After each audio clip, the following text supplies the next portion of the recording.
Hello everyone. This is Mahesh Shah from Surat. Welcome to my YouTube channel. This video is for Standard 8, Subject Social Science, Chapter number 7, Environmental Changes Part 2. So friends, in last video we talk about uh, what is climate, what is weather, what is the difference between both, as well as we talk about greenhouse farming, and we discuss lots of about global warming. Now in this video we are going to study about different kind of problems which create global warming and what is the adverse effect of the global warming that. So before I start video, same thing, that if you are not sitting in proper condition, then please sit properly and take a notebook and pen with you whenever you like to mention some important points, then please write that in your notebook. It will be help you in your revision work. And another thing, that like the video, subscribe the channel and press the bell icon. So in today's video we are going to talk about how does the earth get heated, then after different kind of greenhouse gases, what is the effect of the global warming and which are the steps to prevent global warming. So this is the thing of this video. So how does the earth heated? Earth constantly क्यों warm हो रही है, क्यों गर्म हो रही है? तो this is some pictures here. So this is the diagram of last 50 years. 2010 to 2019 average was 1951 to 1978 baseline.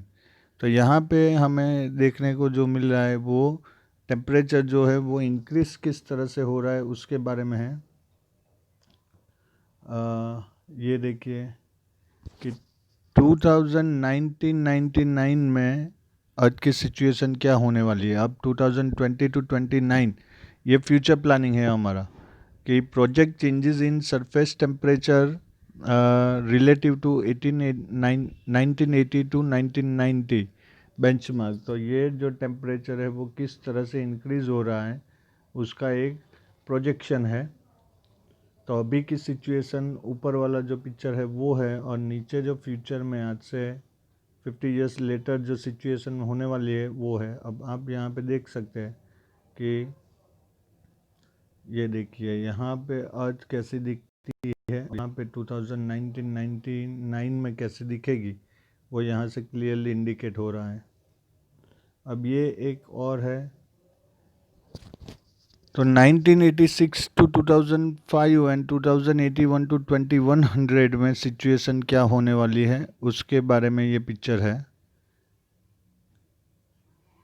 तो changes in average surface temperature 1986 to 2005 to 2081 to 2100, यानी 22nd सेंचुरी जब स्टार्ट होगी तब अर्थ कैसे दिखेगी वो हमें यहाँ पे दिखाई दे रहा है. तो ये जो है वो आज की सिचुएशन है. ये 1986 की सिचुएशन थी. ये 2005 की सिचुएशन है. 2081 में अर्थ कुछ ऐसे दिखेगी और 2100 में अर्थ ऐसी दिखेगी. 22nd सेंचुरी जब चालू होगी तब की ये बात है. अब अर्थ कांस्टेंट क्यों इतनी गर्म हो रही है? तो उसका रीज़न है that the green houses gases like carbon dioxide, methane, nitrous oxide, chlorofluorocarbon जिसको हम CFC बोलते हैं, and halocarbons plays an active role in the green house effect. तो ये जो गैसेस है इनको ग्रीन हाउस गैसेस बोला जाता है. आपको मेंशन करना है तो वो मेंशन कर सकते हैं आप कि carbon dioxide, methane, nitrous oxide, chlorofluorocarbon and halocarbons जो है ये गैसेस मिरर का काम करते हैं. जो हमने ग्रीन हाउस फार्मिंग में देखा था लास्ट वीडियो में, जिन्होंने नहीं देखा है वो लास्ट वीडियो पार्ट 1 इसका देख ले. तो ग्रीन हाउस में जैसे क्रॉप्स कल्टीवेट करने के लिए सनरेज को अंदर स्टोर करके अंदर का टेम्परेचर इंक्रीज किया जाता है, वैसे ही ये गैसेस ग्लास का वर्क करते हैं कि सनरेज को वो अर्थ तक तो आने देते हैं पर यहाँ से फिर वापस स्पेस में नहीं जाने देते। इसकी वजह से जो अर्थ है वो इतनी हॉट हो जाती है, हीट हीट यहाँ पे इतनी ज़्यादा स्टोर होती है। The increase in the proportion of this gases leads to the problem of global warming and climate change. तो ये जो गैसेस है जो स्पेस में वापस नहीं जा पाती, उसकी वजह से अर्थ का टेम्परेचर इंक्रीज होता है और सिचुएशन हो जाती है ग्लोबल वार्मिंग की। तो अगर हम लास्ट 100 ईयर की बात करें तो increase in the temperature by 0.6 degree Celsius in the last 100 years. Last 100 years में अर्थ का टेम्परेचर 0.6 डिग्री सेल्सियस बढ़ा है। अगर हम CO2 के बारे में बात करें तो each person in the world release 4.5 metric tons of CO2। यानी हम अर्थ के ऊपर around approximately 800 crore 700 something crore people are living on the earth. उसमें से हर एक इंडिविजुअल अपने लाइफ स्पैन में 4.5 metric ton carbon dioxide release करता है। अब इसकी वजह से जो कार्बन डाइऑक्साइड की अमाउंट है वो एटमॉस्फेयर में बढ़ती जाती है and that create the situation of global warming. 100 years ago, the amount of CO2 was 275 ppm. Today it is 350 ppm. तो ये ppm क्या है? तो यहाँ पे मैंने एक छोटा सा टेबल आपके लिए रखा है कि पार्ट पर million. If a million particles of air by volume contain one part of a particular gas, it is 1 ppm. तो मिलियन का जो है उसका सिंगल पार्ट वो बोला जाता है ppm। तो CO2 जो था वो 100 years ago एटमॉस्फेयर में 275 ppm था, वो आज की डेट में 350 ppm है। तो ppm सपोज फॉर एग्जांपल 0.0001% हो तो वो हो जाता है 1 ppm। वैसे ही 10,000 ppm मीन्स 1%। तो यहाँ पे हमने बात की है 350 ppm, तो यानी 0.35% कार्बन डाइऑक्साइड का लेवल हमारे एटमॉस्फेयर में है and that create the situation of global warming. अब ग्लोबल वार्मिंग की जो इफेक्ट है वो हम एक बार देखते हैं कि पहले हम ग्लोबल वार्मिंग के जो गैसेस है उसके बारे में पढ़ लेते हैं। फर्स्ट है जिसका केमिकल फॉर्मूला है CH4। ये अब आपको याद रखना है, मीथेन। तो ये उसका पूरा कंस्ट्रक्शन है, उसके एटम कैसे होते हैं वो यहाँ पे हमें क्लियरली पता चलता है कि कार्बन का एक एटम और हाइड्रोजन के 4 एटम जब मिक्स होते हैं तो वो बन जाता है मीथेन। अब मीथेन का प्रोपोर्शन कहाँ कहाँ से बढ़ता है, तो यहाँ से बढ़ता है कि लैंडफिल्स की वजह से, फिर plant decade in natural wetlands and rice paddies, digestive processes in domestic animal, transfer of CH4 in soil to air by plants, digestive processes in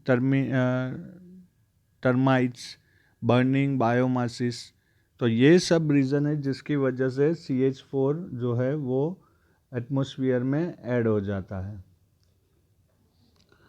The massive increase in methane proportion from 315 ppm in the year 1750 to 1764 in the year 2005 was due to reason listed। तो 1750 to 1764 में जो methane था वो 315 ppm था और वो 1764 ppm हो गया 2005 तक। तो उसका रीज़न क्या है कि excelling of animal and metabolism process. तो एनिमल एक्सेल जो करते हैं और उनकी जो मेटाबॉलिज्म प्रोसेस है उसकी वजह से मीथेन जो रिलीज़ हुआ वो 14 करोड़ टन हुआ। पैडी कल्टीवेशन, पैडी या तो राइस कल्टीवेशन की वजह से 15 करोड़ टन मीथेन जो है वो एटमॉस्फेयर में ऐड हुआ। Decomposition of the biodegradable waste, उसकी वजह से 7 करोड़ टन मीथेन जो है वो एटमॉस्फेयर के अंदर ऐड हुआ। अब यहाँ पे एक समझने वाली बात है, all the things use by human in one day has 18% of the air in it. हम जो भी प्रोडक्ट यूज़ करते हैं हमारे पूरे दिन में, उनमें उनमें 80% जो है वो एयर होती है। A man breathes 22,000 times every day. One day में हम 22,000 times breathe in breathe out करते हैं। In this way a man consumes 16 kg of oxygen from the environment per day. यानी हम लोग 16 kg ऑक्सीजन जो है वो ब्रीथ इन में एनवायरनमेंट में से लेते हैं, जिसके बदले में हम कुछ भी अमाउंट किसी को पे नहीं करते। अब यही ऑक्सीजन इमरजेंसी में अगर आप जाओगे, आईसीयू वार्ड में कोई पेशेंट एडमिट है, तो वहाँ पे उसका पर डे का ऑक्सीजन जो वेंटिलेटर पे रखते हैं या इस तरह की जो प्रोसेस होती है, उसमें पर डे का चार्ज 3,000 मिनिमम होता है। यानी एक दिन वेंटिलेटर के ऊपर ऑक्सीजन सप्लाई का चार्ज 3,000 रुपीज़। अब 16 kg हम लोग यूज़ करते हैं। अब चाइना में एक 2 kg की ऑक्सीजन बॉटल उन्होंने प्रोड्यूस की है, जो जनरली बीजिंग जो है चाइना का, वो बहुत ही पॉल्यूटेड हो गया है, अभी बहुत ही पॉपुलेटेड भी है और पॉल्यूटेड भी है। तो वहाँ पे फ्रेश एयर के लिए प्रॉब्लम होते हैं। तो 2,000 रुपीज़ में 1 kg की ऑक्सीजन की बॉटल वहाँ पे सेल होती है। 1 kg का 2,000। तो यहाँ पे 16 kg हम लोग यूज़ करते हैं। 32,000 रुपीज़ का गैस पर डे, पर हम किसी को कोई पैसा देते नहीं है। तो इसका मतलब क्या होता है कि हम फ्री में ये ऑक्सीजन ले रहे हैं। अब ये ऑक्सीजन हमें देते हैं फॉरेस्ट, ट्रीज़। अब ट्रीज़ हम कांस्टेंट कट करेंगे तो फिर फ्यूचर में ऑक्सीजन, जैसे पेट्रोल अभी परचेस करते हैं वैसे ही वाटर हम परचेस करने लगे, वैसे ही एयर परचेस करने के लिए भी हमें चार्ज देना पड़ेगा। तो एक है ये मीथेन जो ग्रीन हाउस गैस है। नेक्स्ट है नाइट्रस ऑक्साइड। तो व्हाट इज नाइट्रस ऑक्साइड? तो nitrous oxide is a very quick acting inhaled sedation medicine that decreases discomfort and anxiety, sometimes called laughing gas, often given at the dentist office. Nitrous oxide is a sweet smelling colorless gas.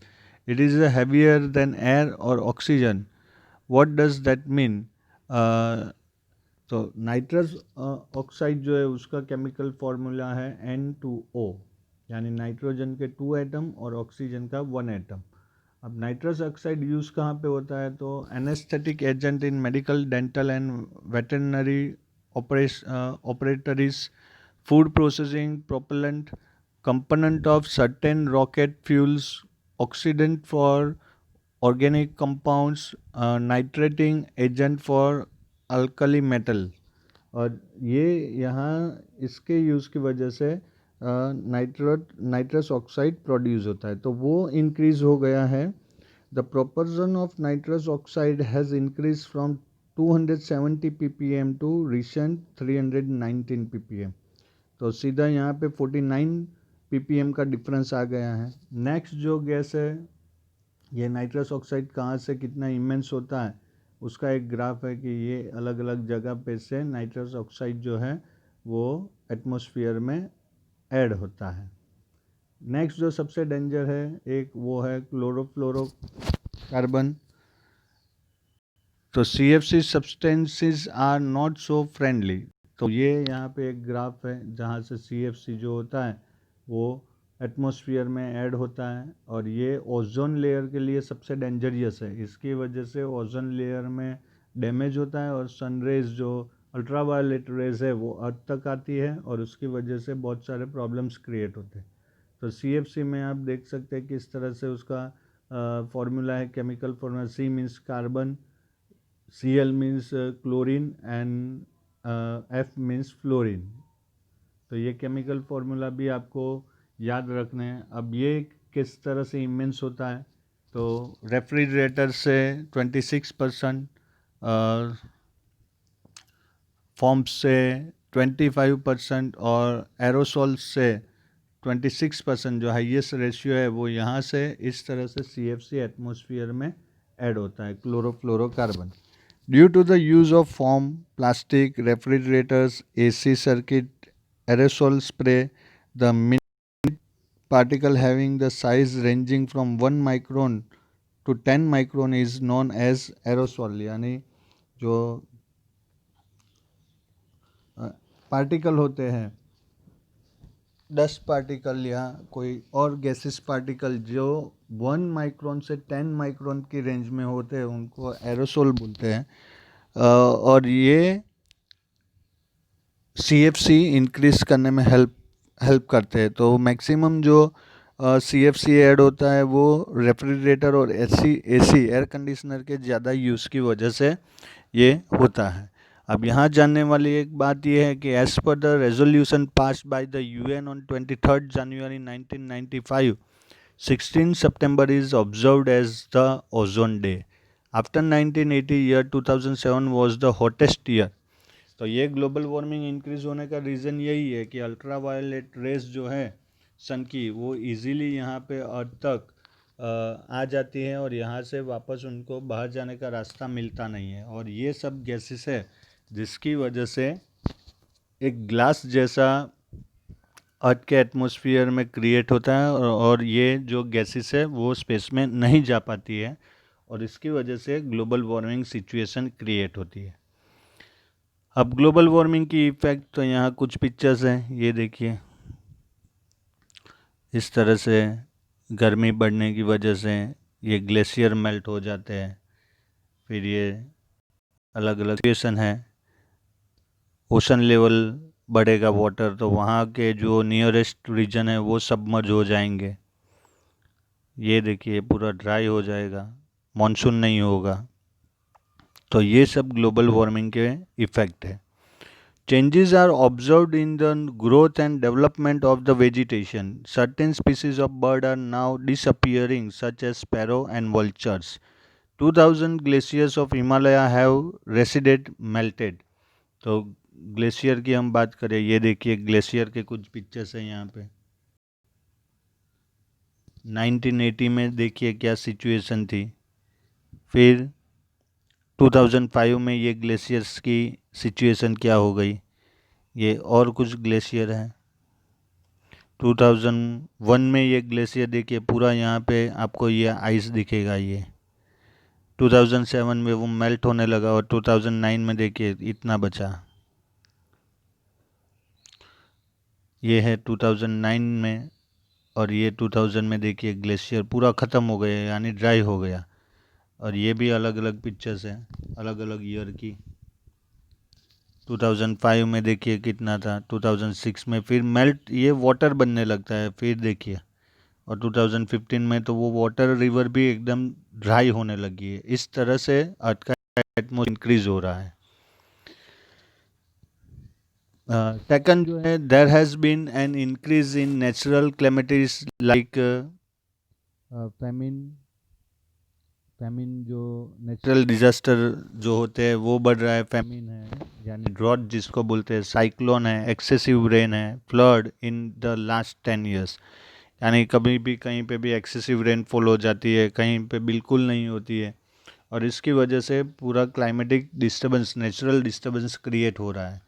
The places receiving heavy rainfall are now experiencing less rainfall. जहाँ पे heavy rainfall होता था वहाँ पे less हो रहा है और जहाँ पे ड्राई रीजन था वहाँ रेनफॉल हो रहा है।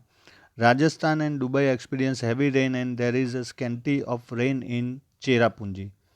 The production of pulses has gone down. The level of ground water has decreases. पहले 5 फीट आप ड्रैग करते थे तो वहाँ से वाटर मिल जाता था, अभी 60-70 फीट तक नीचे जाना पड़ रहा है तब जाके ग्राउंड वाटर जो है वो मिलता है। अब इसी तरह ग्राउंड वाटर लेवल डिक्रीज होता जाएगा तो फ्यूचर में ग्राउंड वाटर बचेगा ही नहीं। The melting of glacier has increased the water level in ocean. This has aggravated the erosion of coastline. Coastline की जो फर्टाइल लैंड है वो सब डैमेज हो रही है, इरोजन हो रहा है उसका। Human being will fall victim to dehydration and malnutrition due to the increase in temperature, temperature बढ़ने की वजह से बहुत सारे डिसीज क्रिएट हो रहे हैं। There will be changes in the cycle of season, the characteristics of summer and winter season will change.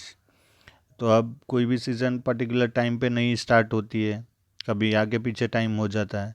The salinity of the soil in Gujarat will increase due to the increase of 25 centimetre in sea level. Gujarat की जो soil है वहाँ की salinity बढ़ने लगी है और 25 centimetre जो सी लेवल है वो ऊपर आया है। There is a mark decline in the agriculture production, the frequency of disease like cholera, dengue, malaria, yellow fever, swine flu, etc. has increased. The areas near the coast of Maldives, Bangladesh, Philippines, West Indies and Australia have submerged. तो ये जो छोटे छोटे countries हैं और ख़ास करके उनके जो रीजन ओशन के पास रहते हैं वो सब सबमर्ज होने लगे हैं। According to an institution named Greenpeace, approximately 55 lakh people living in Gujarat will have to migrate in the year 2100 CE. तो फ्यूचर में यहाँ से गुजरात में से सबको माइग्रेट करना पड़ेगा क्योंकि हमारे पास 1600 किलोमीटर लॉन्ग कोस्टलाइन है, वहाँ के सारे रीजन सबमर्ज हो जाएंगे, ग्लेशियर मेल्ट होने की वजह से ओशन लेवल ऊपर आएगा और जो फर्टाइल लैंड है वो भी सैलिन होने लगेगी, यानी फिर वो प्रोडक्शन एग्रीकल्चर प्रोडक्शन में यूज़फुल नहीं होगी। The flowers are losing their fragrance due to global warming, bees are disappearing fast. Bees जो है उनका बहुत ही इम्पोर्टेंट रोल है और फ्लावर्स जो है वो भी अपना फ्रेगनेंस जो अपनी खुशबू है वो अभी उनकी भी कम होती जा रही है। तो ऐसे बहुत सारे जियोग्राफिकली से लेके इकोनॉमिकली, सोशियली, नेचुरली ये सब इफ़ेक्ट ग्लोबल वार्मिंग की वजह से क्रिएट हो रही है। अब हमारे पास ऑप्शन है कि हम किस तरह से इसको रोकें। तो बेस्ट है कि आज के डेट में जो हम जो भी एनर्जी सोर्सेस यूज़ कर रहे हैं उसके बदले हमें non conventional source of energy use करने चाहिए। तो ये non conventional source of energy क्या है? तो नॉन कन्वेंशनल यानी जो कभी ख़त्म नहीं होने वाला है वो। तो यहाँ पे एक डिफरेंस है कन्वेंशनल सोर्स ऑफ एनर्जी और non conventional source of energy. तो conventional source of energy refers to radiation traditional source of power like charcoal,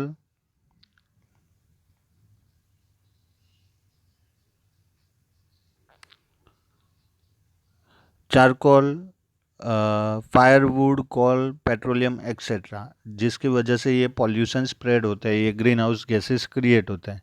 non conventional source of energy यानी non conventional source of energy are recently developed sources of energy from sun, wind, water, tides, geothermal etcetera. This sources of energy are non renewable, यानी ये ख़त्म हो जाएंगे फिर हमें वापस मिलने वाले नहीं है।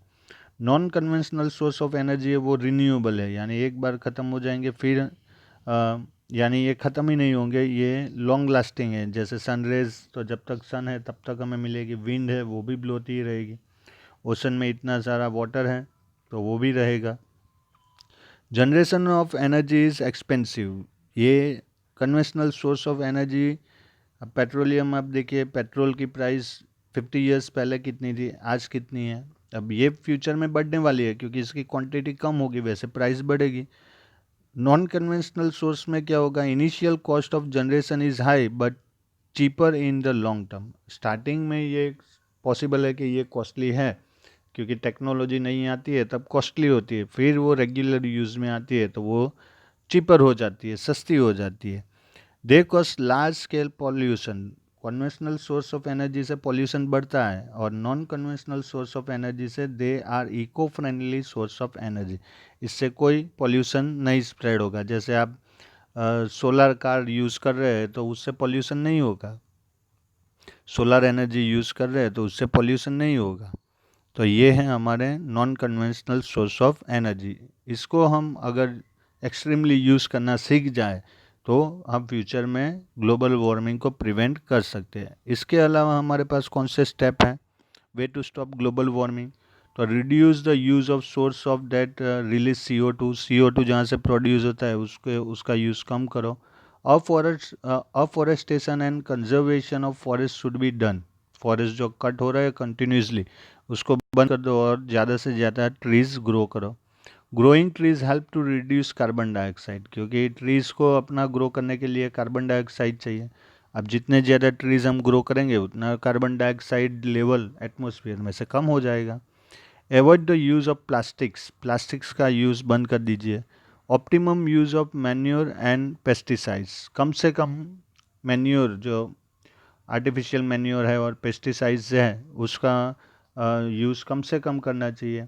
एडोप्ट ऑर्गेनिक फार्मिंग, यानी जहाँ use of green manure and cattle manure और ग्रीन मैन्योर जो होता है उसको यूज़ करो। Add biotics in the food for animals, food animals के जो फूड है उसमें बायोटिक्स ऐड करने चाहिए जिससे मीथेन को कंट्रोल किया जाए। Optimum use of household appliances, AC, fridge, refrigerator, ये जितने भी अप्लायंसेस है उसका कम से कम यूज़ होना चाहिए। Proper use of means of transport, single vehicle के बदले पब्लिक ट्रांसपोर्टेशन आप यूज़ करो। Check the growth of human population को कंट्रोल करो। Design the buildings with sufficient ventilation to save electricity, building जो नए बन रहे हैं उसकी डिज़ाइन ऐसी होनी चाहिए जहाँ पे लाइट और एयर इजीली अवेलेबल हो जिससे इलेक्ट्रिसिटी कम यूज़ हो। Increase the use of eco friendly paper का भी यूज़ ऐसा होना चाहिए जो इको फ्रेंडली पेपर का यूज़ हमें बढ़ाना चाहिए जिससे ट्रीज़ को कम से कम डैमेज कर सके। Grow plants and trees around your house, अपने घर के आजू बाजू प्लांट्स है ट्रीज है उसको ग्रो करो। Make a optimum use of natural resources जो है उसका कम से कम यूज़ करो। यूज़ पेट्रोलियम प्रोडक्ट्स जुडिशियली, यानी पेट्रोलियम प्रोडक्ट्स जो है वो इस तरह से यूज़ होनी चाहिए जिससे वो कम से कम यूज़ हो और जो उसका मिसयूज़ कर रहा हो उसको भी पनिशमेंट होनी चाहिए। यूज़ वाटर केयरफुली, जो फ्रेश वाटर है उसकी क्वांटिटी हमारे पास लेस देन 3% है तो उसको भी समझदारी से यूज़ करना चाहिए। Practice rain water harvesting, monsoon season में जो रेन आता है उसका वाटर हमें सेव करना चाहिए। उसके लिए अलग अलग टेक्निक यूज़ करनी चाहिए। जो वाटर वेस्ट हो रहा है उसको या तो पाइपलाइन थ्रू हम लोग अंडरग्राउंड टैंक्स बना के उसमें सेव करें या तो सीधा जो ज़मीन है उसके नीचे पहुंचा सके वैसा अरेंजमेंट करें तो जिससे अंडरग्राउंड वाटर लेवल भी बढ़ेगा। Increase the use of CNG and non conventional sources of energy, compact natural gas का यूज़ मैक्सिमम कीजिए और non conventional source of energy का यूज़ मैक्सिमम होना चाहिए। अब 1 टन पेपर बनाने के लिए आपको ये शायद पता नहीं होगा, पर 1 टन पेपर बनाने के लिए हमें 4400 किलोवाट इलेक्ट्रिसिटी चाहिए, 30,000 लीटर वाटर चाहिए और 11 ट्रीज़ को हमें कट करना पड़ता है। उतना वुड चाहिए तब जाके 1 टन पेपर बनता है और वो पेपर पे हम कुछ ना कुछ गेम खेल के उसको वेस्ट करते हैं और ये सब रीज़न है ग्लोबल वार्मिंग के। अब इसके लिए इंटरनेशनल लेवल पे प्रोसीजर है। तो global policy to protect environment, इसके लिए बहुत सारे जो डेवलप नेशन है वर्ल्ड के उन्होंने इसके बारे में अब अवेयर है और उन्होंने बहुत ही सीरियसली इसको इम्पोर्टेंस दिया है। तो इसकी वजह से कुछ पॉलिसीज इम्प्लीमेंट हुई है। On realising that human activities are the root cause of destruction of the environment, the countries of the world gathered at Stockholm, the capital of Sweden, in 1972 to think of ways to protect the environment. तो जब सबको पता चला कि भाई human की वजह से ही ये एनवायरमेंटल प्रॉब्लम्स क्रिएट हुए तो उसके लिए स्टॉकहोम जो स्वीडन का कैपिटल है वहाँ पे 1972 में मीटिंग हुई कैसे एनवायरनमेंट को बचाया जाए। Another convention was held at Rio de Janeiro in Brazil, फिर दूसरी बार ये मीटिंग हुई ब्राज़ील में। In the meeting held at Copenhagen, capital city of Denmark, in the year 2009 to discuss global warming, It was observed that the developed nations are not accepting the carbon cut, the technique to reduce the immense of greenhouse gases, and the developing nations will increase pressure for the reduction of immense of greenhouse gases. तो ये meeting में ऐसा सामने आया कि जो develop nation है उनको अपने कोई भी मेथड में चेंज नहीं करना है और सब प्रेशर जो डेवलपिंग नेशन है उनके ऊपर डाल रहे हैं। अब देखने जाए तो डेवलप नेशन जो है वो सबसे ज़्यादा पॉल्यूशन स्प्रेड कर रहे हैं। It was decided to give an aid of $100 billion for the development of developing nations. In this meeting, 59 research papers from 45 countries were presented, and through it, the leaders of the world were made to think seriously regarding the changing climate. तो developing nation पैसे invest करने के लिए ready है, पर उन्हें ये process में खुद इन्वॉल्व नहीं होना। अब ये मीटिंग में 59 रिसर्च पेपर आए 45 कंट्री से, और उसका जो रिजल्ट था वो बहुत ही सरप्राइजिंग था, बहुत ही डेंजरियस था। On an average a citizen in the world emits 4.5 metric ton carbon dioxide. एक दुनिया का, पूरे वर्ल्ड का एक सिटीजन जो है वो 4.5 metric ton carbon dioxide release करता है।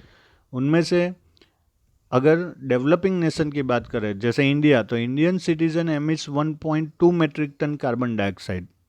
डेवलपिंग नेशन के जो सिटीज़न हैं उनमें इंडिया एक है, तो उसका जो है हमारे Indian citizen 1.2 metric ton carbon dioxide release करते हैं। Other developing nation release is far lesser carbon dioxide gas. दूसरे जो डेवलपिंग नेशन हैं उसमें से उनमें तो हमसे भी कम कार्बन डाइऑक्साइड रिलीज होता है। Large amount of concessions should be given for development and more restrictions should be imposed on the countries like the USA, as an average American emits 20.6 metric ton carbon dioxide. तो America एक develop nation है और वहाँ का एक citizen 20.6 metric ton carbon dioxide release करता है। अब कहाँ डेवलपिंग नेशन का 1.2 मेट्रिक टन और कहाँ अमेरिका का 20.6 मेट्रिक टन। तो ये प्रूव होता है कि डेवलपिंग नेशंस जो है वो इतना पॉल्यूशन नहीं स्प्रेड कर रहे हैं जितना डेवलप नेशन प्रोड्यूस करते हैं। और ये जो ग्लोबल पॉलिसी है इसके रिगार्डिंग बनाई जाती है, पर इसका इम्प्लीमेंटेशन उतना नहीं होता है। तो ये है इस चैप्टर की डिटेल्स। यहाँ पे ये जो थिंग्स टू नो है और जो टेबल्स है वो आपको नोटबुक के अंदर मेंशन कर देने हैं। और इसके बाद यहाँ पे एक एक्सरसाइज है, ये क्वेश्चन आंसर आपको सॉल्व करने हैं। यहाँ पे अगर आपको कोई भी प्रॉब्लम आता है तो आप मुझे टेक्स्ट करके इसके बारे में पूछ सकते हैं। तो मेन जो इंटेंशन है ये चैप्टर का वो यही है कि हमें हमारे एनवायरनमेंट को, हमें हमारी अर्थ को बचाना है, और उसके लिए जो भी स्टेप्स लेने हैं वो हमें खुद लेने हैं। अगर हम लोग हमारी लाइफ में एक ट्री भी ग्रो करते हैं तो that is very helpful to the next generation. तो ये हमारी एक मॉरल ड्यूटी है। फ्यूचर में हमें कौन याद रखेगा कौन याद नहीं रखेगा वो हमें पता नहीं है, पर अगर हमने एक ट्री भी ग्रो किया है तो उसके जो ब्लेसिंग्स हमें मिलेंगे वो फॉर एवर रहने वाले हैं। जैसे आपने ट्री ग्रो किया, वहाँ पे कोई बर्ड ने अपना नेस्ट बनाया, आपके ग्रो किए हुए ट्री की वजह से फ्रूट्स किसी को मिले, या तो और कोई यूज़ में वो ट्री आए, या तो वो ट्री के शैडो में कोई रेस्ट करेगा तो वो ब्लेसिंग्स देंगे। और ये ब्लेसिंग्स जो है वो फॉर एवर हमारे लिए हेल्पफुल रहते हैं। तो ये चैप्टर से हमें जो सीखना है यही सीखना है कि हमें एनवायरनमेंट को बचाना है और हमें ट्री ग्रो करने हैं। So that is the thing of this chapter. In next video once again we are going to talk about civic. उसमें हम पार्लियामेंट के बारे में बात करेंगे। वो जो चैप्टर है chapter 8 role of parliament in a democratic country, 9th standard में ये बहुत ही डिटेल में आने वाला है। तो नेक्स्ट जो वीडियो है वो बहुत ही इम्पोर्टेंट है समझने के लिए। तो उसके लिए बेल आइकन को प्रेस करना पड़ेगा, चैनल को सब्सक्राइब करना पड़ेगा, तब जाके आपको उसका नोटिफिकेशन मिलेगा।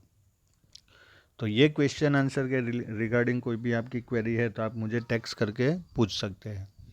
और एनवायरनमेंट का चैप्टर है, एनवायरनमेंट सब्जेक्ट आने वाला है। जब तक आप पढ़ोगे तो please change your lifestyle, your thinking and get aware about our environment. Till then, stay home, stay safe. God bless you. Thank you very much.